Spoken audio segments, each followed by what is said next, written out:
over the best ways to have a bowel movement and some tips and tricks for you. First, find your loo, find your toilet. So you'll have a seat. Obviously, you will lift the lid and you will pull down your pants. I am not going to do that on internet TV, so we'll go this way.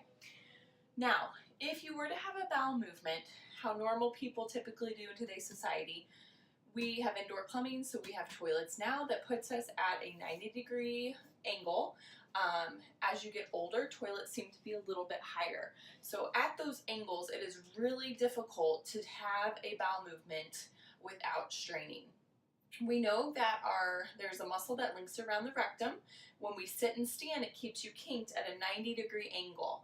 So that's very hard to get stool to come out of your system, of your body, when you're sitting and standing. So this is the same position I would be at my desk at work typing, and it's going to be very hard to defecate. So what we know is before indoor plumbing came along, we actually squatted to have bowel movements.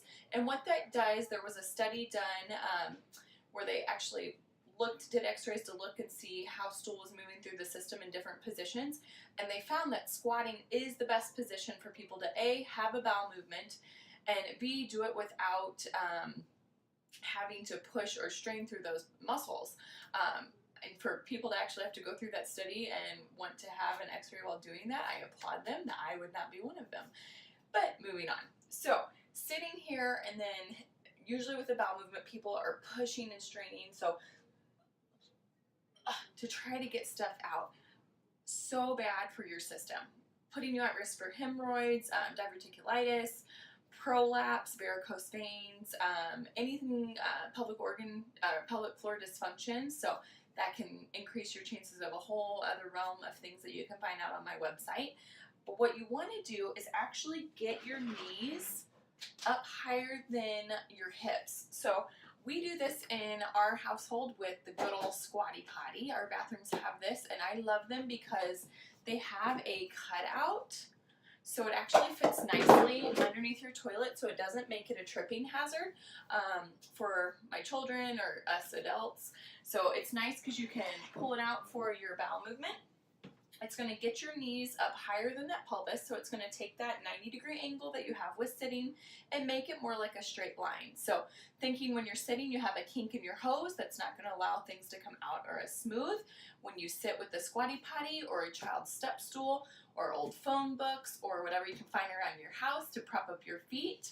If you're a college student, you might have a lot of textbooks that you're using or not. You can also put those underneath you. You get creative. We just love the squatty potty and the fact that Costco has been doing the buy 2 for 1 deal. So, I mean, who doesn't love a good sale? I do. So, anyways, yes, use the squatty potty. Once you sit in this position, you're going to lean forward just a little bit, get nice and relaxed with those arms on those knees or inner thighs. Next thing here, we're not going to still strain to have the bowel movement. You want to sit here and work on breathing. So breathing is so important with your pelvic floor muscles. And with bowel movements, did you know you actually can just breathe to have a bowel movement? So for instance, breathing in to your belly massages your organs, which is fantastic. They love it. And then you exhale. Breathing in massages the organs, and you exhale. A little trick that I like to teach people is when you're breathing, if you shh on the way out, that helps you relax your rectum more and lengthen it. People, when they're breathing, some people will still stay tense. So that's just another little trick. If you can focus on the inhale, shushing on the out, should help you to have a regular bowel movement. These are just tips and tricks to practice.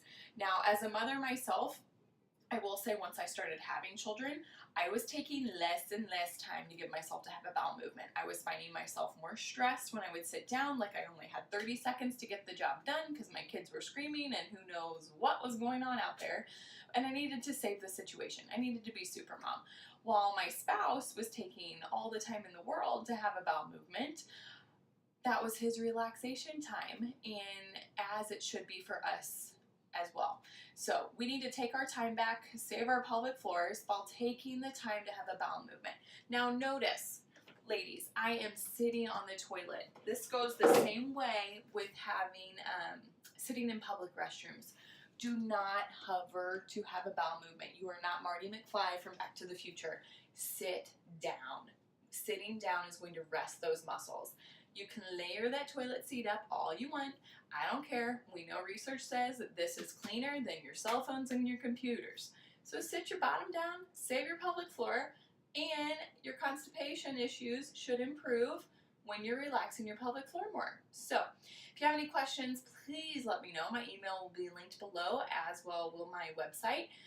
You can find me at empoweryourpelvis.com and give me a shout out. Let me know what you think of this video, and hopefully I will be posting more.